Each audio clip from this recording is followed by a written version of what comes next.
ನಮಸ್ಕಾರ, news of ಹಿಂದೂಸ್ತಾನ್ಗೆ ಸ್ವಾಗತ. ನಾನ್ ತಾನಮ್ಮ.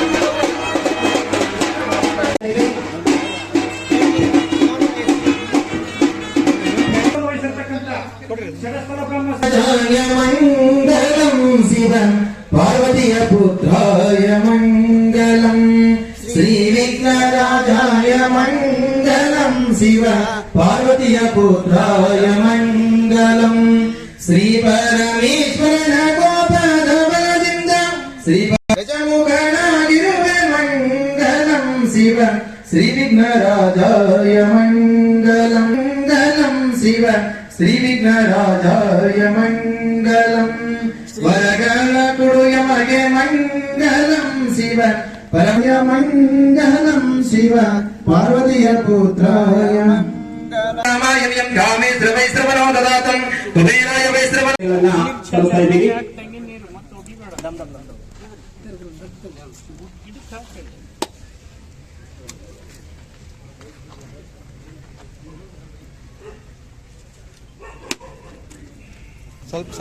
ತಾನೇ ಆಗಮಿಸಿದ ಶ್ರೀಯುತ PM ಪಾಟೀಲ್ ಅಧ್ಯಕ್ಷರು ನಮ್ಮೆಲ್ಲರ ಪರವಾಗಿ ತುಮಕೂರಿನಿಂದ ಸ್ವಾಗತ ಬಯಸುತ್ತೇವೆ.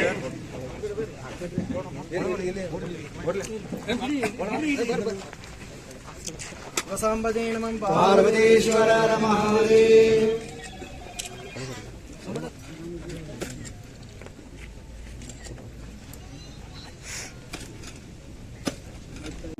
ಉದ್ಘಾಟನಾ ಸಮಾರಂಭ ನಡೀತಾ ಇದೆ. ಭಾಗಿಯಾಗಿ ಬಹಳಷ್ಟು ವಿಜೃಂಭಣೆಯಿಂದ ಈ ಭೂಮಿ ಪೂಜಾ ಕಾರ್ಯಕ್ರಮವನ್ನು ನಿರ್ವಹಿಸಿಕೊಟ್ಟಂತಹ ಎಲ್ಲ ಮಾನವರಿಗೆ ಅಭಿನಂದನೆಗಳು.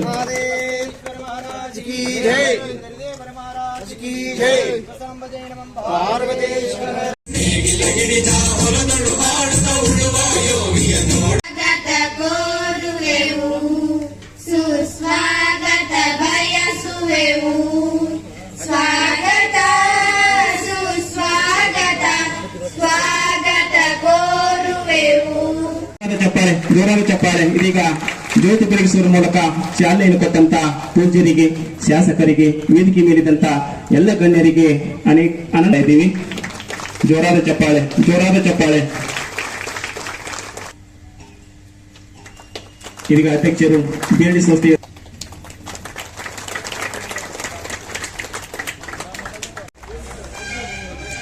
ಸನ್ಮಾನ ಮಾಡಿದಂತ ಮಹನೀಯರಿಗೆ ತುಂಬಾ ಧನ್ಯವಾದಗಳು, ತುಂಬಾ ಧನ್ಯವಾದಗಳು. ಅದೇ ತರನಾಗಿ ಈ ಬೇಗ ಬೇಗ ಬನ್ನಿ. ನೆಕ್ಸ್ಟ್ ಒಂದ್ಸಲ ಒಬ್ಬ ತಾಯಿ ಜ್ಯೋತಿಷ್ಯಗಾರನ ಹತ್ರ ಹೋಗಿದ್ಲಂತ. ಜ್ಯೋತಿಷ್ಯಗಾರನ ಹತ್ರ ಹೋದ ಮೇಲೆ ಆ ತಾಯಿಗೆ ಬಹಳಷ್ಟು ವರ್ಷ ಆಗಿತ್ತು, ಮಕ್ಕಳಾಗಿದ್ದಿಲ್ಲ. ಗರ್ಭವತಿ ಆದ ಮೇಲೆ ಆ ತಾಯಿ ಹೋಗಿ ನನಗೆ ಮಕ್ಕಳು ಎಷ್ಟಾಗ್ತಾವ ಅಂತ ಕೇಳಿದ್ಲಂತ. ಜ್ಯೋತಿಷ್ಯಗಾರರು ಪ್ರಶ್ನೆಯನ್ನು ಹಾಕಿ ನೋಡಿ ಹೇಳಿದ್ರಂತ, ನೋಡವ ನಿನಗ 2 ಮಕ್ಕಳಾಗ್ತಾವ ಅಂತ ಹೇಳಿದ್ರಂತ. ಆ ತಾಯಿ ಮತ್ತೆ ಸುಮ್ಮನೆ ಆಗ್ಲಿಲ್ಲ, ಮತ್ತೆ ಕೇಳಿದ್ಲಂತ, 2 ಮಕ್ಕಳೇನ ಗಂಡಾಗ್ತಾವ ಹೆಣ್ಣಾಗ್ತಾವ ಅಂತ ಕೇಳಿದ್ಲಂತ. ಅವಾಗ ಅವ್ರ ಜ್ಯೋತಿಷ್ಯಗಾರರು ಮತ್ತೆ ಪ್ರಶ್ನೆ ಹಾಕಿ ನೋಡಿ ಹೇಳಿದ್ರಂತ, ಇಲ್ಲ ನಿನ್ನ 2 ಮಕ್ಕಳು ಗಂಡೆ ಆಗ್ತಾವ ಅಂತ ಹೇಳಿದ್ರಂತ. ಆಮೇಲೆ ಆ ತಾಯಿ ಸುಮ್ಮನೆ ಆಗ್ಲಿಲ್ಲ, ಮತ್ತೆ ಕೇಳ್ತಾಳ, 2 ಮಕ್ಕಳು ಮುಂದೆ ಏನಾಗ್ತಾವ ಅಂತ ಕೇಳಿದ್ರಂತ. ಅವ್ರಂದ್ರಂತ, ಕೂಸುಟ್ಟು ಮುಂಚಿದ ಕುಲಾಯಿ ಹೊಲಿಸಬಾರ್ದು, ಕೇಳಬಾರ್ದಿಲ್ಲ, ನೀವು ಹೇಳಬೇಕಂದಾಗ ಅವರು ಮತ್ತೆ ಪ್ರಶ್ನೆಯನ್ನ ಹಾಕಿ ನೋಡಿ ಹೇಳಿದ್ರಂತ, ಏನು 2 ಮಕ್ಕಳು ಅದಾವಲ್ಲ, ಮೊದಲೇ ಹುಟ್ಟತಕ್ಕಂತಹ ಮಗ ಈ ರಾಜ್ಯದ ಮುಖ್ಯಮಂತ್ರಿ ಆಗ್ತಾನೆ, ಇನ್ನೊಬ್ಬವ ಅವನ ಕೆಳಗಡೆ ಕೆಲಸ ಮಾಡೋ ವ್ಯಕ್ತಿ ಆತಾನಂತ ಹೇಳಿದ್ರಂತ. ಆ ತಾಯಿ ಬಹಳ ಖುಷಿಯಾಗಿ ಇಡೀ ಊರಿಗೆಲ್ಲ ಸಿಹಿಯನ್ನು ಹಂಚಿದ್ಲು. ಅವಾಗ ಊರಾನವ್ರ ಆಶ್ಚರ್ಯ ಆದ್ರು, ಎಷ್ಟು ಜಿಪುಣತನದ ಜೀವನವನ್ನು ತನ್ನ ಜೀವನದಲ್ಲಿ ಮಾಡಿದ್ಲಂದ್ರ ದೇವರಿಗೆ 2 ಉದಿನ ಕಡ್ಡಿಯನ್ನು ಬೆಳಗ್ಗೆ ಆರಿಸಿ ಮನೆಗೆ ತಗೊಂಡು ಬರ್ತಿದ್ಲಂತ. 2 ಉದಿನ ಕಡ್ಡಿ 1 ತಿಂಗಳು ಬಳಸುವ ಹೆಣ್ಮಗಳು ಇಡೀ ಊರಿಗೆಲ್ಲ ಸಿಹಿ ಹಂಚಾಳಂದ್ರೆ ಏನಂತ ಕೇಳಿದ ಮೇಲೆ ಅವಳು ಹೇಳಿದಂತ, ನಾನು ಹುಟ್ಟುವ ಮಗ ಈ ರಾಜ್ಯದ ಮುಖ್ಯಮಂತ್ರಿ ಆಗ್ತಾನಂತ ಹೇಳ್ಕೊತ ಹೋಗಿದ್ದಂತೆ ಎಲ್ಲಾ ಕಡೆ. ಸುಮಾರು 9 ತಿಂಗಳಾಯ್ತು. 9 ದಿನ ಆದ್ರೆ ಆ ತಾಯಿಗೆ ಡೆಲಿವರಿ ಆಗ್ಲಿಲ್ಲ. 11-12 ತಿಂಗಳಾಯ್ತು, ಡೆಲಿವರಿ ಆಗ್ಲಿಲ್ಲ. 15 ತಿಂಗಳಾಯ್ತು, ಡೆಲಿವರಿನೇ ಆಗಲಾಗ್ಯದ ಆ ತಾಯಿಗೆ. ಒಳ್ಳೆ ಜ್ಯೋತಿಷಿಗಾರ ಹತ್ರ ಬಂದು ಕೇಳಿದಂತ, ಅಲ್ರಿ ಸಾಮಾನ್ಯವಾಗಿ 9 ತಿಂಗಳು 9 ದಿನದಾಗ ಡೆಲಿವರಿ ಆಗ್ಬೇಕು, ನನಗೆ 15 ತಿಂಗಳಾಗೈತೆಲ್ಲ ಆಗಿಲ್ಲ. ಜ್ಯೋತಿಷಿಗಾರ ಪ್ರಶ್ನೆ ಯಾಕೆ ಹೇಳಿದ್ರಂತ, ತಾಯಿ 15 ತಿಂಗಳಲ್ಲ 20 ತಿಂಗಳಾದ್ರೂ ಡೆಲಿವರಿ ಆಗಂಗಿಲ್ಲ.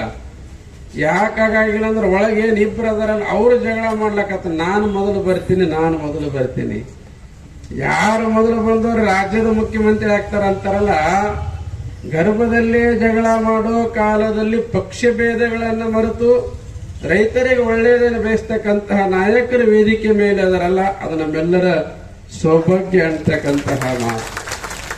ಬಹಳ ಸಲ ಭೂಮಿ ತಾಯಿ ಹೋಗಿ ಯಾರೋ ಪ್ರಶ್ನೆಯನ್ನು ಮಾಡಿದ್ರಲ್ಲ, ಭೂಮಿ ತಾಯಿ ನಿನ್ನ ಒಡಲು ಯಾವಾಗ ತುಂಬತೈತಿ? ಬಹಳ ಸಲ ಹೇಳ್ತಾರ, ಉತ್ತರಿ ಮಳೆ ಆದಾಗ ನಿನ್ನ ಒಡಲು ತುಂಬತೈತೋ, ಪುಷ್ಯ ಮಳೆ ಆದಾಗ ನಿನ್ನ ಒಡಲು ತುಂಬತೈತಿ. ಯಾವಾಗ ಒಡಲು ತುಂಬತೈತಿ ಅಂತ ಕೇಳಿದ ಮೇಲೆ ಭೂಮಿ ತಾಯಿ ಹೇಳಿದಂತ, ಉತ್ತರಿ ಮಳೆ ಅಲ್ಲ, ಪುಷ್ಯ ಮಳೆ ಅಲ್ಲ, ನನ್ನ ಒಡಲು ತುಂಬಬೇಕಾದ್ರ ನನ್ನ ಚೊಚ್ಚಲ ಮಗನಾಗಿರ್ತಕ್ಕಂತಹ ರೈತನ ಬೆವರು ಹನಿ ಭೂಮಿಗೆ ಬಿದ್ದಾಗ ನನ್ನ ಒಡಲು ತುಂಬತೈತೆ ಅಂತಕ್ಕಂತಹ ಮಾತುಗಳನ್ನು ಹೇಳಿದ್ದಾರೆ. ಇವತ್ತು ನಾವೆಲ್ಲರೂ ಕೂಡ ರೈತ ಗೀತೆಯನ್ನ ಹಾಡುವ ಮುಖಾಂತರವಾಗಿ ಪ್ರಾರಂಭವನ್ನು ಮಾಡಿದ್ದೀವಿ. ಈ ಜಗತ್ತಿನಲ್ಲಿ ಸಂಕಷ್ಟದಲ್ಲಿರ್ತಕ್ಕಂಥ ಒಬ್ಬ ವ್ಯಕ್ತಿ ಯಾರಾದರೂ ಇದ್ರೆ ಅದು ರೈತ ಅಂತಕ್ಕಂಥವ್ರು. ಯಾಕಂದ್ರೆ ಇವತ್ತಿನ ಪರಿಸ್ಥಿತಿ ಯಾವ ರೀತಿಯಾಗಿದೆ ಅಂದ್ರ, ಸರಿಯಾಗಿ ಮಳೆ ಆಗಲ್ಲದೆ ಇರ್ತಕ್ಕಂತಹ ಕಾಲ, ಬಹಳ ಚಲೋ ಮಂದ್ರ ಮಳೆಯೂ ಕೂಡ ಆದ್ರ ಚಲೋ ಬೆಳೆ ಬಂದಾಗ ಚಲೋ ರೇಟ್ ಇರಂಗಿಲ್ಲ. ಇಂತಹ ಸಂಕಷ್ಟದಲ್ಲಿರ್ತಕ್ಕಂತಹ ರೈತನಿಗೆ ನಾವೆಲ್ಲರೂ ಕೂಡ ಸಹಾಯ ಸಹಕಾರವನ್ನು ಮಾಡಬೇಕಾಗಿರ್ತಕ್ಕಂಥವು. ಈ ಜಗತ್ತಿನ ಅನ್ನದಾತ ಅಂದ್ರೆ ಅದು ರೈತ. ಇವತ್ತೇನಾದರೂ ಸೂರ್ಯ ಚಂದ್ರ ಬರಲ್ಲದೆ ಇದ್ರೂ ಕೂಡ ಜಗತ್ತು ಬದುಕಬಹುದನ್ನು. ಈ ಜಗತ್ತಿನಲ್ಲಿ ಡಾಕ್ಟರ್ ವಿಜ್ಞಾನಿಗಳು ಇಲ್ಲದರೂ ಕೂಡ ಈ ಜಗತ್ತು ಬದುಕಬಹುದನ್ನು. ಈ ಜಗತ್ತಿನಲ್ಲಿ ಪೊಲೀಸರು ಇಲ್ಲದೆ ಇದ್ರೂ ಕೂಡ ಬದುಕಬಹುದನ್ನು. ಈ ಜಗತ್ತಿನಲ್ಲಿ ಒಬ್ಬವನು ಇರಬೇಕಂದ್ರೆ ಯಾರಂದ್ರ ಈ ಜಗತ್ತಿಗೆ ಅನ್ನ ಕೊಡ್ತಕ್ಕಂತಹ ರೈತ, ಅವಿದ್ರೆ ಈ ಜಗತ್ತನ್ನು ಬದುಕ್ತದೆ ಅಂತಕ್ಕಂತಹ ಮಾತು. ಬಹಳ ಸಲ ನಮ್ಮ ಗುರುಗಳು ಒಂದು ಮಾತನ್ನ ಹೇಳ್ತಾ ಇದ್ರು, ರೈತನ ಪರಿಸ್ಥಿತಿ ಇವತ್ತಿನ ವಾಸ್ತವ್ಯ ಎಲ್ಲಿಗೆ ಬಂದು ನಿಂತೈತಿ ಅಂದ್ರ, ಒಬ್ಬ ರೈತನಿಗೆ 2 ಹೆಣ್ಮಕ್ಳಿದ್ರಂತ. 2 ಹೆಣ್ಮಕ್ಳಿದ್ದಾಗ ಆ 2 ಹೆಣ್ಮಕ್ಕಳನ್ನ ಮದುವೆ ಮಾಡಿ ಕೊಟ್ಟಿದ್ದ. ಒಬ್ಬ ಮಗಳನ್ನು ಕುಂಬಾರನಿಗೆ ಕೊಟ್ಟಿದ್ದ, ಒಬ್ಬ ಮಗಳನ್ನ ರೈತನಿಗೆ ಕೊಟ್ಟಿದ್ದ.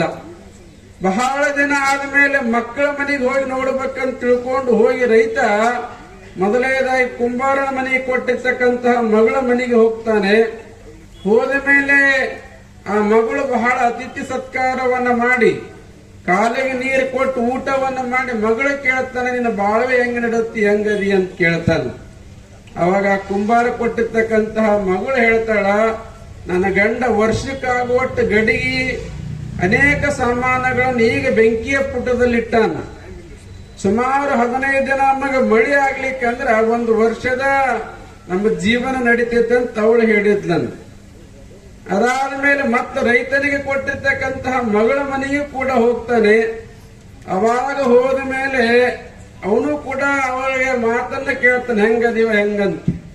ಅವಳು ಕೂಡ ಬಹಳ ಅತಿಥಿ ಸತ್ಕಾರವನ್ನ ಮಾಡಿ ಪ್ರಸಾದವನ್ನ ಮಾಡಿಸಿದ ಮೇಲೆ ಅವಳು ಹೇಳ್ತಾಳ, ನನ್ನ ಜೀವನ ಹೆಂಗಾಗೈತೆ ಅಂದ್ರೆ, ನನ್ನ ಗಂಡ ಈಗ ತಾನೇ ಭೂಮಿಯಾಗಿ ಬೀಜ ಬಿತ್ತು ಬಂದಾನ, 15 ದಿನದ ಒಳಗಡೆ ಮಳೆ ಆಯ್ತು, ನನ್ನ ಜೀವನವೂ ಕೂಡ ಬಹಳ ಚಲೋ ಆಗ್ತೈತೆ ಅಂತ ಹೇಳಿದ್ದಾನ. ಆ ವಿಚಾರ ಮಾಡಿದ ಪರಮಾತ್ಮ ಕಡೆ ಯಾರ ಕಡೆ ಬೆಳ್ಕೋಬೇಕು? ಒಂದ್ ಕಡೆ ಮಳೆ ಬಂದ್ರೆ ಕುಂಬಾರನ ಪಟ್ರಿಗೆ ಮಗಳ ಜೀವನ ಹಾಳಾಗ್ತದ, ಒಂದ್ ಕಡೆ ಮಳೆ ಬರ್ಲಿಕ್ಕಂದ್ರೆ ರೈತನಿಗೆ ಕೊಟ್ಟಿರ್ತಕ್ಕಂತಹ ಮಗಳ ಜೀವನ ಹಾಳಾಗ್ತದ ಅನ್ನೋ ರೀತಿಯಲ್ಲಿ ನಾವೆಲ್ಲರೂ ಕೂಡ ರೈತರಿದ್ದೀವಿ ಅಂತಕ್ಕಂತಹ ಮಾತು. ರೈತರ ಸಂಕಷ್ಟದಲ್ಲಿರ್ತಕ್ಕಂತಹ ಸಮಯದಲ್ಲಿ ನಮ್ಮ ಸ್ಥಳೀಯ ರಾಜಕಾರಣಿಗಳು ಸರ್ಕಾರಗಳು ಕೂಡ ಅದಕ್ಕೆ ಅವರಿಗೆ ಆತ್ಮಸ್ಥೈರ್ಯವನ್ನು ತುಂಬಿ ಅವರ ಬೆಂಬಲವಾಗಿ ನಿಲ್ಲಬೇಕಾಗಿರ್ತಕ್ಕಂತಹ ಕೆಲಸಗಳನ್ನ ಮಾಡಬೇಕಾಗಿರ್ತಕ್ಕಂತಹದನ್ನ ಹೇಳಿ, ನಮ್ಮ ಕನಮಡಿಯ ಗ್ರಾಮವನ್ನ ಬರೇ ಕರ್ನಾಟಕಕ್ಕೆ ಮಾತ್ರ ಅಲ್ಲ, ಕನ್ನಮಡಿಯ ಗ್ರಾಮವನ್ನು ಭಾರತಕ್ಕೆ ಮಾತ್ರ ಅಲ್ಲ, ಕನ್ನಮಡಿಯ ಗ್ರಾಮವನ್ನ ಏಷ್ಯಾ ಖಂಡಕ್ಕೆ ಪ್ರಸಿದ್ಧವನ್ನ ಮಾಡಿ ಹೋಗಿರ್ತಕ್ಕಂಥವ್ರು ಯಾರಂದ್ರ ನಮ್ಮ ರುದ್ರಗೌಡ ಪಾಟೀಲ್ ರವರು ಅಂತಕ್ಕಂತಹ ಮಾತು. ಗಡಿನಾಡವನ್ನ ಹಿಂದುಳಿದಿರ್ತಕ್ಕಂತಹ ನಾಡಂತಕ್ಕಂತಹ ಹನಿಪಟ್ಟಿಯಲ್ಲಿ ಉತ್ತಮವಾಗಿರ್ತಕ್ಕಂತಹ ಶಿಕ್ಷಣ ಕ್ರಾಂತಿಯನ್ನ ಮಾಡಿ ರೈತರನ್ನ ಕೋಟ್ಯಾಧೀಶರನ್ನ ಮಾಡಿ ಹೋಗಿರ್ತಕ್ಕಂಥವ್ರು ಕೂಡ ನಮ್ಮ ರುದ್ರಗೌಡ್ರವ್ರು ಅಂತಕ್ಕಂತಹದನ್ನು ಹೇಳಕ್ಕೆ ಬಹಳ ಹೆಮ್ಮೆ ಅಂತಕ್ಕಂತಹದಾಗ್ತಾ ಇದೆ. ಮುಂದಿನ ದಿನಮಾನಗಳಲ್ಲಿ ಉತ್ತಮವಾಗಿರ್ತಕ್ಕಂತಹ ಮಳೆಯನ್ನು ಬರಲಿ, ಉತ್ತಮವಾಗಿರ್ತಕ್ಕಂತಹ ಬೆಳೆಯೂ ಕೂಡ ಇರಲಿ ಅಂತಕ್ಕಂತಹ ಮಾತುಗಳನ್ನು ಹೇಳಿ ಒಂದು ಸಂತೋಷದ ಒಂದು ಕಾರ್ಯಕ್ರಮ. ಯಾಕೆಂದ್ರೆ ಪ್ರಾಥಮಿಕ ಕೃಷಿ ಪತ್ತಿನ ಸಹಕಾರಿ ಸಂಘ ರೈತರ ಜೀವನದಲ್ಲಿ ಬಹಳ ಸಹಾಯ ಮಾಡತಕ್ಕಂಥ ಸಂಘ. ದಿವಂಗತ ರಾಷ್ಟ್ರಪಿತಾಮಹ ಮಹಾತ್ಮ ಗಾಂಧಿ ಸ್ವಾತಂತ್ರ್ಯ ಪೂರ್ವದಲ್ಲಿ ಒಂದು ಕನಸು ಕಂಡಿದ್ರು. ಒಂದು ಊರಿಗೆ ಒಂದು ಗ್ರಾಮ ಪಂಚಾಯಿತಿ ಇರಬೇಕು,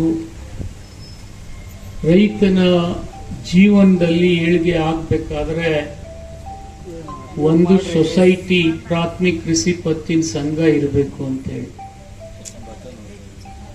ಆದರೆ ಆ ಕನಸು ಕೆಲವು ಕಡೆ ನೆನಸಾಗಿಲ್ಲ, ಕೆಲವು ಕಡೆ ಆಗಿದೆ. ಬಹಳ ಸಂತೋಷದಿಂದ ಒಂದು ಮಾತು ಹೇಳಬೇಕಪ್ಪ ಅಂತಂದ್ರೆ, ಈ ವೇದಿಕೆ ಮೇಲೆ ಬಿಜಾಪುರ ಜಿಲ್ಲಾ ಮಧ್ಯವರ್ತಿ ಬ್ಯಾಂಕಿಗೆ ಅನೇಕರ ಕೊಡುಗೆ ಇದೆ. ಡಿಸಿಸಿ ಬ್ಯಾಂಕ್ ಆಗಬೇಕಾದ್ರೆ ದಿವಂಗತ ಪಾಂಡುರಂಗ ರಂಗರಾವ್ ದೇಸಾಯಿ ಅಂತ ಹೇಳ್ತೀವಿ ನಾವು, ಲಕ್ಷ್ಮೀಗುಡಿ ದೇಸಾಯಿ ಅಂತ. ಬಿಜಾಪುರ್ನಲ್ಲಿ ನೀವು ನೋಡಿರ್ ಲಕ್ಷ್ಮೀಗುಡಿ ಅಂತಿದೆ. ಆ ಗುಡಿ ಕಟ್ಟಿರ್ತಕ್ಕಂಥ ಪುಣ್ಯಾತ್ಮ ಈ ಬ್ಯಾಂಕ್ ಅನ್ನ ಸ್ಥಾಪನೆ ಮಾಡಿ ಸಂತಿ. ಈಗ ನಿಮ್ ಕನಂಡಿ ಸೊಸೈಟಿಗೆ ತಿಕೋಟಾ ಸೊಸೈಟಿಗೆ ಹೋಲಿಸಿದ್ರೆ ಎಷ್ಟು ವ್ಯತ್ಯಾಸ. ನನಗೆ ಬಹಳ ಸಂತೋಷ ಅನಿಸ್ತದೆ. ತಿಕೋಟಾ ಸೊಸೈಟಿ ಇವತ್ತು ಮನಸ್ಸು ಮಾಡಿದ್ರೆ ನಾನು ಡಿಸಿಸಿ ಬ್ಯಾಂಕಿಗೆ ಸಾಲ ಕೊಡ್ತದೆ. ಅಷ್ಟು ಸಶಕ್ತವಾಗಿ ಬೆಳೆಸಿದ. ಇವತ್ತು ಹಂಗರಿಗೆ ನಾವು ಎಷ್ಟೇ ಹೊಗಳಿದ್ರು ಕಡಿಮೆ. ಅವ ಒಬ್ಬನೇ ಅಲ್ಲ, ಅವನ ಜೊತೆ ಇರ್ತಕ್ಕಂಥ ಎಲ್ಲ ರೈತರು ಇವತ್ತು ತಿಕೋಟಾ ಸೊಸೈಟಿ ಆ ರೀತಿ ಬೆಳೆಸ. ಮತ್ತು ನಿಮ್ಮ ಸೊಸೈಟಿಯಾಗ ರೈತರು ಹಾಕೊಂಡು ಹೋದ್ರೆ ಸಂತೋಷ ಪಡ್ತೀನಿ. ಸೆಕ್ರೆಟರಿಗಳೇ ಹಾಕೊಂಡು ಹೋಗ್ಯಾರ ನಿಮ್ಮ ಸೊಸೈಟಿ. ನಾನು ಅದನ್ನು ಹೇಳಿಲ್ಲ ನಿಮ್ಗೆ ಇಲ್ಲಿ ತನ, ಸುಮ್ಮನೆ ಬ್ಯಾಡ ಅಂತ ಬಿಟ್ಟಿದ್ದೆ. ಈತೇನು ಡಿ ಸಿ ಪಗಾರ ಅಷ್ಟು, ನಿನ್ನಟ್ ಪಗಾರ ಅದ ಡಿ ಸಿಗೆ ಇರ್ಬೇಕಾ? ನೋಡ್ ಬಂದು ಹೇಳ ನನಗೆ. ಡಿ ಸಿಗೆ 50,000 63,000 ರೂಪಾಯಿ ಪಗಾರ ಇಲ್ಲ, ಇವ್ರಿಗೆ 63,000 ಕೊಡ್ತಿದ್ವಿ. ಸ್ವಲ್ಪ ಕಡಿಮೆ ಮಾಡ್ರಿ. ಏನ್ ಸಂಜು ಸ್ವಲ್ಪ ಕಡಿಮೆ ಮಾಡಿ ನೋಡಿದ್ರೆ ಮತ್ತೆ ನಾಳೆ ಎಲ್ಲರೇ ನಿನ್ಗೆ ಬೀಳ್ತದ ನೋಡಿದು. ಪ್ರಶಾಂತ, ಡಿಪಾರ್ಟ್ಮೆಂಟ್ದವ್ರು ರೊಕ್ಕ ಕೊಟ್ರೆ ಏನ್ ಬೇಕಾದ ಅಪ್ರೂವಲ್ ಮಾಡ್ತಾರೆ ಮಕ್ಕಳು. ಹಂಗ ಮಾಡಬಾರ್ದೆಲ್ಲ. ಸ್ವಲ್ಪ ಗಳಿಸ್ತಿದ್ರೆ ಅಷ್ಟು ಮಾಡ್ಕೋರಿ, ನಾವು ಬೇಡ ಅನ್ನಂಗಿಲ್ಲ. ತಿಕೋಟಿ 60,000 ತಗೊಂಡ್ರೆ ಅದು ನ್ಯಾಯಯುತವಾದ. ಯಾಕಂದ್ರೆ ಸೊಸೈಟಿಗಳು ನಡಿಬೇಕಪ್ಪ ಅಂತಂದ್ರೆ ನಿಮ್ಮ ತೀಕ್ಷ್ಣವಾದಂತ ಕಣ್ಣು ಅವ್ರ ಮೇಲೆ ಇರಬೇಕು. ಅವರಷ್ಟು ಲಾಭ ಮಾಡಿ ಇನ್ನೂ ಹೆಚ್ಚಿಗೆ ತಗೊಳ್ಳಿ, ನನಗೆ ಸಂತೋಷ. ಈ ತಿಕೋಟಾ ಸೊಸೈಟಿ ಅವ 1 ಲಕ್ಷ ರೂಪಾಯಿ ಪಗಾರ ತಗೊಂಡ್ರು ತಪ್ಪಿಲ್ಲ. ಯಾಕಂದ್ರೆ ಅವನು ವರ್ಷಕ್ಕಷ್ಟು ಗಳಿಸ್ತಾನೆ. ಇವು ಕೂಡ ನೀವು ನೋಡ್ಬೇಕಾಗ್ತದೆ. ಯಾವಾಗ ಈ ಪ್ರಶಾಂತಗೆ ಅದೇ ಹೇಳಬೇಕಾಗ್ಯದ. ಕಡಿಮೆ ಮಾಡ್ಲಿಕ್ಕೆ ಕಟ್ಟೆ ಲಾಭಾರೇ ಹೆಚ್ಚಿಗೆ ಮಾಡಕ್ ಹೇಳ ಅವನಿಗೆ. ಅದನ್ನು ಮಾಡಿದ್ರೆ ಅವನ ನಂತರ ಅವನು ಇನ್ನೊಬ್ಬ 45,000 ತಗೊಂಡ ನೋಡಿದೆ ನಾನು. ಹೌದಿಲ್ಲ ಬಣ್ಕರ? 49,000 ರೂಪಾಯಿ. ಸ್ವಲ್ಪ ಲಾಭ ಕಡಿಮೆ ಇದ್ದಾಗ ಸ್ವಲ್ಪ ಪಗಾರನು ಕಡಿಮೆ ತಗೋಬೇಕು. ಲಾಭ ಜಾಸ್ತಿ ಆಯ್ತಂದ್ರೆ ಸ್ವಲ್ಪ ಜಾಸ್ತಿನೂ ತಗೋಬೇಕು. ನಾ ಬೇಡ ಅನ್ನಂಗಿಲ್ಲ. ಇವೆಲ್ಲ ಸ್ವಲ್ಪ ನೀವು ನೋಡಿದಾಗ ಮಾತ್ರ ಈ ಸೊಸೈಟಿಗಳು ಉಳಿತಾವ. ಪೂಜ್ಯರ ಆಶೀರ್ವಾದದೊಂದಿಗೆ ಈ ಒಂದು ಕಟ್ಟಡ ತಾವೆಲ್ಲರೂ ನಿರ್ಮಿಸಿದ್ದೀವಿ. ಒಳ್ಳೆ ರೀತಿಯಿಂದ ಕಾರ್ಯಕ್ರಮ ನಡೆದಿದೆ. ಅದೇ ರೀತಿಯಲ್ಲಿ ಈ ಸಂಘದಿಂದ ಬಹಳಷ್ಟು ಜನ ರೈತರಿಗೂ ಅನುಕೂಲ ಆಗುವಂಥದ್ದು ಒಳ್ಳೆಯ ಕಾರ್ಯಕ್ರಮ ಇದು. ಭಾಳ ಹೇಳಬೇಕಾಗಿಲ್ಲ. ತಂದೆಯವರು ಮತ್ತು ಶರಣಪ್ಪ ಅಂಕಲ್ ಅವರು ಇಬ್ಬರು ಸಹೋದ್ಯೋಗಿಗಳು. ತಂದೆಯವರು ಏನು ಅಂತಂದ್ರೆ ನೀರಾವರಿ ಮತ್ತು ಶಿಕ್ಷಣದ ಮೇಲೆ ಒತ್ತು ಕೊಡುತ್ತಾ ನಮ್ಮ ಭಾಗ ಈ ವಿಜಯಪುರ ಜಿಲ್ಲೆ ರೈತರಿಗೆ ನೀರಾವರಿ ಸಿಗಬೇಕಂತ ಹೋರಾಟ ಮಾಡಿದಂಥವ್ರು. ಅದೇ ರೀತಿಯಲ್ಲಿ ಶರಣಪ್ಪ ಅಂಕಲ್ ಅವರು ಏನೈತಿ ಈ ಭಾಗದ ರೈತರಿಗೆ DCC ಬ್ಯಾಂಕ್ ಮುಖಾಂತರ ಮತ್ತು ಸಹಕಾರಿ ರಂಗದಲ್ಲಿ ರೈತರಿಗೆ ಅನುಕೂಲ ಆಗಲಿ ಅಂತ ಮಾಡ್ಕೊಂತ ಬಂದಾರ. ಅದೇ ರೀತಿ ತಂದೆಯವರು ಇನ್ನೊಂದು ದೊಡ್ಡ ಕನಸು ಏನಾಗೈತಿ, ಈ ನಮ್ಮ ಬಾಬಾನಗರದ ಹತ್ರ ಒಂದು ಬೃಹತ್ ಡ್ಯಾಮ್ ಕಟ್ಟುವ ಮುಖಾಂತರ ಏನೈತಿ ಬ್ಯಾಸಗಿ ದಿನದ ಒಳಗೂ ನೀರು ಬರಬೇಕು ಈ ಭಾಗದ ಜನರಿಗೆ, ಈ ತಿಕೋಟಾ ಭಾಗದ ಜನರಿಗೆ ಅಂತ ಹೇಳಿ ಅದು ಸಹ ಕೆಲವೇ ದಿನಗಳಲ್ಲಿ ತಂದೆಯವರು ನೆರವೇರಿಸಬೇಕಂತ ಹೇಳಿ ಮಾಡಿದ್ದಾರೆ. ಅದೇ ರೀತಿ ನಾನು ಸಹ ಒಂದು BLD ಚಾನ್ಸಲರ್ ಆದಮೇಲೆ ಹೈನುಗಾರಿಕೆ ಮಾಡಿ ನಮ್ಮ ಒಂದು 10 ವಿಲೇಜ್ಗಳನ್ನು ದತ್ತಕ್ಕೆ ತಗೊಂಡು ಅಲ್ಲಿ ಹೈನುಗಾರಿಕೆಯಲ್ಲಿ ಟ್ರೈನಿಂಗ್ ಕೊಡುವಂಥ ಪ್ರೋಗ್ರಾಮನ್ನು ಹಾಕೊಂಡಿದ್ದೀವಿ. ಅದಕ್ಕೆ DCC ಬ್ಯಾಂಕು, ನಬಾರ್ಡು ಈ ರೀತಿ ಸಹಕಾರ ಇನ್ನೊಂದು ಸ್ವಲ್ಪ ಹೆಚ್ಚು ಸಿಕ್ಕರೆ ನಮ್ಮ ರೈತರು ಹೈನುಗಾರಿಕೆ ಮಾಡಿಕೊಂಡು ಯಾವ ರೀತಿ ಬೆಂಗಳೂರಲ್ಲಿ ಒಂದು 1,50,000 2 ಲಕ್ಷ ರೂಪಾಯಿ ಸ್ಯಾಲ್ರಿ ತಗೊಂತಿರ್ತಾರೆ ಇನ್ಫೋಸಿಸ್ ಅಂತ ಕಂಪ್ನಿಯಲ್ಲಿ, ಅದೇ ರೀತಿ ಸಣ್ಣ ಪ್ರಮಾಣದ ರೈತರು ಯಾರು 4-5 ಎಕರೆ ಇರುವಂಥ ರೈತರು ಸಹ ಹೈನುಗಾರಿಕೆ ಮಾಡಿ ಒಳ್ಳೆ ಜೀವನ ಮಟ್ಟ ಮಾಡಿ ಇಲ್ಲಿ ಅಷ್ಟು ಗಳಿಸ್ಬೋದು. ಅದಕ್ಕೆ ತಮ್ಮೆಲ್ಲರ ಸಹಕಾರ ಇರಲಿ, ಶರಣಪ್ಪ ಅಂಕಲ್ದು ಸಹಕಾರ ಇರಲಿ ಅಂತ ಒಂದು ಸಣ್ಣ ಕೋರಿಕೆಯನ್ನು ಇಟ್ಟು ತಮ್ಮೆಲ್ಲರಿಗೂ ಇಲ್ಲಿ ಕರೆಸಿ ಸನ್ಮಾನ ಮಾಡಿದ್ದಕ್ಕೆ ಧನ್ಯವಾದಗಳು.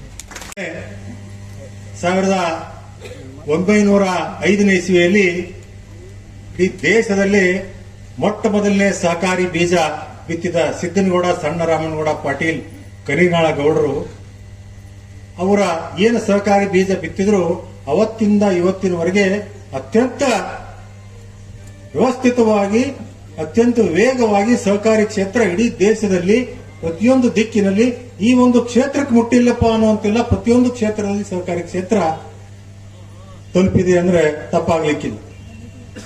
ಸಹಕಾರಿ ಕ್ಷೇತ್ರದವರು ದೇಶಾದ್ಯಂತ ಬಹುದಿನಗಳಿಗೆ ಒಂದು ಆಸೆ ಇತ್ತು ನಮ್ಗೆ, ಪ್ರತ್ಯೇಕವಾದ ಸಹಕಾರಿ ಸಚಿವಾಲಯ ಆಗಬೇಕು ಅಂತೇಳಿ. ಯಾಕಂದ್ರೆ ಸಹಕಾರ ಅನ್ನೋದು ಒಂದು ರಾಜ್ಯಕ್ಕೆ ಸೀಮಿತ ಆಗಿತ್ತು, ಸ್ಟೇಟ್ ಸಬ್ಜೆಕ್ಟ್ ಅಂತೀವಿ ನಾವು, ರಾಜ್ಯಕ್ಕೆ ಸೀಮಿತ ಆಗಿತ್ತು. ರಾಷ್ಟ್ರ ಮಟ್ಟದಲ್ಲಿ ಕೃಷಿ ಇಲಾಖೆಯಲ್ಲಿ ಒಂದು ಸಣ್ಣ ಭಾಗವಾಗಿತ್ತು. ಇವತ್ತು ಇಷ್ಟು ದೊಡ್ಡ ಪ್ರಮಾಣದ ನಮ್ಮ ಕ್ಷೇತ್ರ ಬಜೆಟ್ ಅನ್ನು ಅನೌನ್ಸ್ ಮಾಡಿದಾಗ ಸಹಕಾರ ಎಂಬುದು ಬಹಳ ಅಲ್ಲಿ ಹೆಚ್ಚಿಗೆ ಮಹತ್ವ ಗೊತ್ತಿರಲಿಲ್ಲ. ಈ ಬಹುದಿನಗಳ ಬೇಡಿಕೆಯನ್ನು ಸುಮಾರು 5 ವರ್ಷಗಳ ಹಿಂದೆ ಪ್ರಧಾನಮಂತ್ರಿಗಳು ಅದನ್ನ ಇಡೀ ನಮ್ಮ ಏನೊಂದು ಬೇಡಿಕೆ ಇತ್ತು, ಒಂದು ಕನಸಿತ್ತು, ಒಂದು ಆಗ್ರಹ, ಒಂದು ವಿನಂತಿ ಇತ್ತು, ನಮ್ಮ ಪ್ರಧಾನಮಂತ್ರಿಗಳು ಅದನ್ನು ಮನಸ್ಸು ಮಾಡಿದರು.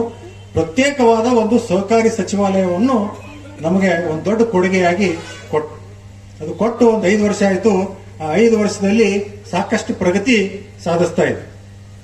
ಇವತ್ತು ನಮ್ಮ ಗ್ರಾಮೀಣ ನಮ್ಮ ಸಹಕಾರಿ ಸಂಘ ಸಹಕಾರಿ ಸಚಿವಾಲಯ ಆದ್ಮೇಲೆ ಮೊದಲನೇ ಸಹಕಾರಿ ಸಚಿವರು ರಿವ್ಯೂ ಒಂದು ಮೀಟಿಂಗ್ ತಗೊಂಡಾಗ ಅವರಿಗೆ ಒಂಥರ ದಿಗ್ಭ್ರಮೆ ಆಯ್ತು. ಏನಪ್ಪಾ ಇದು, ಎಷ್ಟು ಸಹಕಾರಿ ಸಂಘಗಳದಾವ ಗೊತ್ತಿಲ್ಲ, ಎಷ್ಟು ಸದಸ್ಯರದಂತೂ ಗೊತ್ತಿಲ್ಲ, ಯಾವ ಸ್ವರೂಪದ ಸಹಕಾರಿ ಸಂಘಗಳದಾವ ಅಂತೂ ಗೊತ್ತಿಲ್ಲ. ಮೊದಲನೇ ಕಾರ್ಯಕ್ರಮ ಅವರು ಹಾಕೊಂಡಿದ್ದು ಒಂದು ಡೇಟಾ ಕಲೆಕ್ಷನ್, ಅಂದ್ರೆ ಒಟ್ಟು ಎಷ್ಟು ಸಂಖ್ಯೆ ಏನದಾವ ಅದನ್ನ ನಾವು ಕೂಡಿ ಹಾಕುವಂಥದ್ದು. ಅದ್ರ ಜೊತೆಗೆ ಎಲ್ಲಾ ರಾಜ್ಯದಲ್ಲಿ ಒಂದೊಂದು ತರ ಕಾನೂನಿತ್ತು. ಮಹಾರಾಷ್ಟ್ರದಲ್ಲಿ ಒಂಥರ ಬಾಯ್ಲ, ಕರ್ನಾಟಕದಲ್ಲಿ ಒಂಥರ ಬಾಯ್ಲ, ಆಂಧ್ರದಲ್ಲಿ ಒಂಥರ ಬಾಯ್ಲ, ಉತ್ತರ ಭಾರತ ಹೋದ್ರೆ ಅಲ್ಲೊಂಥರ ಬಾಯ್ಲ ಇತ್ತು. ಕಾಶ್ಮೀರ ಹಿಡಿದ ಕನ್ಯಾಕುಮಾರಿವರೆಗೆ ಒಂದೇ ಮಾಡೆಲ್ ಬಾಯ್ಲ ಇರಬೇಕು, ದೇಶಕ್ಕೆ ಒಂದೇ ಮಾದರಿಯ ಸಹಕಾರಿ ಬಾಯ್ಲ ಇರಬೇಕು ಅಂತೇಳಿ ಅದಕ್ಕೊಂದು ಹೊಸ ಬಾಯ್ಲ ಮಾಡಿ ಪ್ರತಿಯೊಂದು ಸಹಕಾರಿ ಸಂಘಕ್ಕೆ ಅವರು ತಾಂತ್ರಿಕವಾಗಿ ಜೋಡಣೆ ಮಾಡ್ಬೇಕಂತೇಳಿ ಈ ನಮ್ದೇನ್ ಸಂಘ ಐತಲ್ಲ ಇಂತಹ ಸಂಘಗಳಿಗೆ ಅವರು ಕಂಪ್ಯೂಟರ್ಕರಣ ಹಾಗೂ ಇಂಟರ್ನೆಟ್ ಒಂದು ದೊಡ್ಡ ವ್ಯವಸ್ಥೆ ಮಾಡಿ ಒಂದು ಈ ಸಹಕಾರಿ ಕ್ಷೇತ್ರ ಅನ್ನೋದು ಒಂದು ವ್ಯವಸ್ಥಿತವಾಗಿ ನಡಿಬೇಕನ್ನುವಂತ ಕಾರ್ಯಕ್ರಮ ಹಾಕುವಂತದ್ದು. ಅದೇ ಒಂದು ಹಾದಿಯಲ್ಲಿ ಏನ ಕಣಿನಾಳ ಗೌಡರು ಹಾಕಿ ನಮ್ಗೇನು ಮಾರ್ಗದರ್ಶನ ಮಾಡಿದ್ರು ಆ ಒಂದು ಹಾದಿಯಲ್ಲಿ ನಮ್ಮ ಹಿರಿಯರಾದ ಉಡಿಯದ ನಮ್ಮ ಮುತ್ಯಾರು ಹಿರನಗೌಡ ಮುತ್ಯಾರು ಹಾಗೂ ನಮ್ಮ ಮುತ್ಯಾರು ರುದ್ರಗೌಡರು ಮುತ್ಯಾರು ಈ ಒಂದು ಸಂಘ ರಚನೆ ಮಾಡ್ಲಾಕ ಕಾರಣೀಕರ್ತರಾದ. ಅವ್ರು ಇರುವವರೆಗೆ ಸಾಕಷ್ಟು ಅವ್ರದೇ ಒಂದು ವ್ಯವಸ್ಥೆಯಲ್ಲಿ ಇದನ್ನು ಅಭಿವೃದ್ಧಿ ಪಡಿಸ್ತಾ ಹೋದ್ವಿ. ಇವತ್ತು ಸುಮಾರು ನಾನು ಇದು 4ನೇ ಟರ್ಮ್ ಈ ಸೊಸೈಟಿಗೆ ನಿಮ್ಮೆಲ್ಲರ ಆಶೀರ್ವಾದದಿಂದ 4ನೇ ಟರ್ಮಿಗೆ ಬಂದಿದ್ದೀನಿ. ನಾವು ಬಂದ ಮೇಲೆ ಅತ್ಯಂತ ವೇಗವಾಗಿ ಏನು ನಾವು ಗುರಿ ಇಟ್ಕೊಂಡಿದ್ದೀವಿ, ಏನು ನಾವು ಕನಸು ಇಟ್ಕೊಂಡಿದ್ದೀವಿ, ಹೆಚ್ಚಾ ಕಡಿಮೆ ಎಲ್ಲ ಮಾಡಿದ್ವಿ. ನಾವು DCC ಬ್ಯಾಂಕ್ ತರಬೇಕಂತ ಮಾಡಿದ್ದೀವಿ, DCC ಬ್ಯಾಂಕ್ ತಗೊಂಡ್ಬಂದಿವಿ. ನಬಾರ್ಡದ ಮೊದಲನೆಯ ಒಂದು ಪ್ರಾಜೆಕ್ಟ್ ದ್ರಾಕ್ಷಿ ಒಂದು ಸಂಸ್ಕರಣದ ಇಡೀ ರಾಜ್ಯದಲ್ಲೇ ಮೊದಲನೇ ಪ್ರಾಜೆಕ್ಟು ಇಲ್ಲಿ ನಾವೇನ್ ಮಾಡಿದೀವಲ್ಲ ಸಹಕಾರಿ ಕ್ಷೇತ್ರದಲ್ಲಿ, ಪ್ರೈವೇಟ್ ನಲ್ಲಿ ಬಹಳ ಬರ್ತಾವ, ಸಹಕಾರಿ ಕ್ಷೇತ್ರದಲ್ಲಿ ಮೊದಲನೇ ನಮ್ಮದು ಪ್ರಾಜೆಕ್ಟ್ ನಮ್ಮ ಕರ್ಮಿಡಿಯಲ್ಲಿ ನಾವು ಮಾಡಿದ್ವಿ. ಅದೇ ರೀತಿ ಇನ್ನ ಒಂದು ಉಳಿದದ ನಮ್ದು, ಅದು ಬಹಳ ಸಣ್ಣದದ, ಅದು ಅತಿ ಶೀಘ್ರದಲ್ಲೇ ಮಾಡ್ತೀವಿ. CSC ಸೆಂಟರ್ ಮಾಡ್ಬೇಕು ಅನ್ನುವಂಥದ್ದೊಂದು. ಈಗ ಬಹಳ ಮುಖ್ಯವಾಗಿ ಏನಪ್ಪಾ ಅಂತಂದ್ರ ಈ ರಸ್ತೆ ಏನ ಪ್ರಾರಂಭ ಆಯ್ತು, ರಸ್ತೆ ಪ್ರಾರಂಭ ಆದ್ಮೇಲೆ ಸುಮಾರು ಶೇಕಡ ನಮ್ದು 60ರಿಂದ 70% ಆ ಬಿಲ್ಡಿಂಗ್ ಒಂದು ಹೋಗ್ತದ. ಆ ಬಿಲ್ಡಿಂಗ್ ಒಂದು ಹೊಸ ಕಟ್ಟಡ ಮಾಡ್ಬೇಕಾಗ್ಯದ. ಇಲ್ಲಿ ನಮಗೆ ಒಂದು ವ್ಯವಹಾರ ಹೆಚ್ಚಾಗಿದ್ರಿಂದ ಈ ನಮ್ಮದೊಂದು ಕಟ್ಟಡ ಇತ್ತಲ್ಲ, ಈ ಕಟ್ಟಡ ಬಹಳ ಸಣ್ಣದಾಗಬೇಕಿತ್ತು. ಅದಕ್ಕೆ ಹೋದ ಒಂದು ಅವಧಿಯಲ್ಲೇ ಒಂದು ಕಟ್ಟಡ ಕಟ್ಟಬೇಕಂತ ಹೇಳಿ ನಾವು ನಿರ್ಣಯ ಮಾಡಿದ್ವಿ. ಆದ್ರೆ ಕಾರಣಾಂತರದಿಂದ ಅದು ಆಗಿರಲಿಲ್ಲ. ನಮ್ಮ ನಿಂಗನಗೌಡರ ಅಧ್ಯಕ್ಷರಿದ್ದಾಗ ಅವರು ನಾವು ಕೂಡ ಎಲ್ಲ ನಿರ್ಣಯ ಮಾಡಿದ್ವಿ. ಆದರೆ ಬೇರೆ ಬೇರೆ ಕಾರಣಗಳಿಂದ ಅದು ನಿಂತೋಗಿತ್ತು. ಆದ್ರೆ ಇವತ್ತು ಆ ಕಾಲ ಕೂಡಿ ಬಂದಿದೆ. ಇವತ್ತು ಅತ್ಯಂತ ಸಂತೋಷದ ಒಂದು ಕಾಲ ಅಂತ ಹೇಳ್ಬೋದು.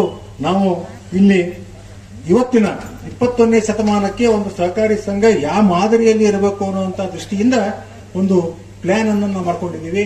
ಇಲ್ಲಿ ನಮ್ಮಲ್ಲಿ ಏನಿರಲಿಲ್ಲ, ಒಂದು ಸಣ್ಣ ಕೌಂಟರ್ ಮಾತ್ರ ಇತ್ತು ಕೆಳಗೆ. ಈಗ ನಾವೇನಿಲ್ಲ ಹೊಸ ಕಟ್ಟಡ ಮಾಡ್ಬೇಕಂತೀವಿ. ಇದು ಸುಮಾರು 2100 ಸ್ಕ್ವೇರ್ ಫೀಟ್ ಅಡಿಯಲ್ಲಿ ನಾವೊಂದು ಪ್ಲಾನ್ ಅನ್ನು ನಾವು ಮಾಡ್ಕೊಂಡಿದ್ದೀವಿ. ಇದರಲ್ಲಿ ವ್ಯವಸ್ಥಿತವಾದ ಒಂದು ಸ್ಟ್ರಾಂಗ್ ರೂಮ್ ಇರ್ತದೆ. ಸ್ಟ್ರಾಂಗ್ ರೂಮ್ ಅಂದ್ರೆ ನಾವು ಇವತ್ತು ಜಿಲ್ಲಾ ಕೇಂದ್ರ ಸಹಕಾರಿ ಬ್ಯಾಂಕು ಹಾಗೂ ವಿವಿಧ ರಾಷ್ಟ್ರೀಕೃತ ಬ್ಯಾಂಕ್ ಅಲ್ಲಿ ತಾವು ನೋಡಿರ್ಬೋದು. ಅದು ಪೂರಾ ಸಿಮೆಂಟ್ ಕಾಂಕ್ರೀಟಿನ ಒಂದು ಗೋಡೆ ಮತ್ತು ಪೂರಾ ಚೌಕ್, ಪೂರಾ ಸಿಮೆಂಟ್ ಕಾಂಕ್ರೀಟ್, 9 ಇಂಚಿನ ಸಿಮೆಂಟ್ ಕಾಂಕ್ರೀಟಿನ ಒಂದು ರೂಮ್ ಮಾಡ್ತಾರೆ, ಸ್ಟ್ರಾಂಗ್ ರೂಮ್ ಅಂತೇಳಿ. ಅಂದ್ರೆ ಹೈ ಸೆಕ್ಯೂರಿಟಿಯಿಂದ ಏನೂ ಆದ್ರೂ, ಏನೇ ಹೆಚ್ಚು ಕಡಿಮೆ ಆದ್ರೂ ಅದಕ್ಕೆ ಏನೂ ಧಕ್ಕೆ ಆಗಬಾರ್ದು ಅನ್ನುವಂಥ ದೃಷ್ಟಿಯಿಂದ ಒಂದು ಸ್ಟ್ರಾಂಗ್ ರೂಮ್ ಅನ್ನು ಕೂಡ ಮಾಡ್ತಾ ಇದ್ದೀವಿ. ಅದ್ರ ಜೊತೆಗೆ ನಮ್ಮ ಒಂದು ರೆಕಾರ್ಡ್ ರೂಮು, ಆಮೇಲೆ ಒಂದು ಈಗೇನು ನಾವು ತಂತ್ರಜ್ಞಾನ ಮೂಲಕ ಕಂಪ್ಯೂಟರ್ ಏನ್ ಮಾಡ್ತೀವಿ, ಅದಕ್ಕೊಂದು ಪ್ರತ್ಯೇಕವಾದ ಒಂದು ವ್ಯವಸ್ಥೆ ಮಾಡಬೇಕಾಗ್ತದ. ಅದಕ್ಕೆ ಪ್ಲಸ್ ಇನ್ವರ್ಟರ್, ಆಮೇಲೆ ಮ್ಯಾನೇಜರ್ ಕೇಬಿನ್, ಹೊರಗಡೆ ಬಂದವರಿಗೆ ಒಂದು ಕೌಂಟರು, ಆಮೇಲೆ ಅಧ್ಯಕ್ಷರದ ಒಂದು ಚೇಂಬರು, ಆಮೇಲೆ ಒಂದು ಅತ್ಯಂತ ಆಧುನಿಕವಾಗಿ ತಂತ್ರಜ್ಞಾನವುಳ್ಳ ಒಂದು ಮೀಟಿಂಗ್ ಮಾಡುವಂತ ಒಂದು ಬೋರ್ಡ್ ಮೀಟಿಂಗ್ ಹಾಲ್ ಕೂಡ ನಾವು ಮಾಡಿದ್ದೀವಿ. ಸ್ವಲ್ಪ ದಯಮಾಡಿ. ಆಮೇಲೆ ಇನ್ನೊಂದ್ರಿ, ಬೆಳೆ ವಿಮಾ ಸಾಲ ಇಲ್ದವ್ರಿಗೆ ತುಂಬ್ಕೊಳಕ್ ಅವಕಾಶ ಇಲ್ಲತ್ತ, ಬೆಳೆ ವಿಮಾ ಸಾಲ ಇಲ್ದವ್ರು ತುಂಬ್ಕೊಳಕ್ ಅವಕಾಶ ಇಲ್ಲತ್ರ, ಅದೊಂದು ಹೀಗಾಯ್ತ್ರಿ. ನಾವು ತುಂಬ್ಕೊಂಡಿವಲ್ರಿ ಸಾಲ ನಮ್ಮ ಮೈಕ್ ಡೌನ್ ಮಾಡೋದು ಬ್ರದರ್.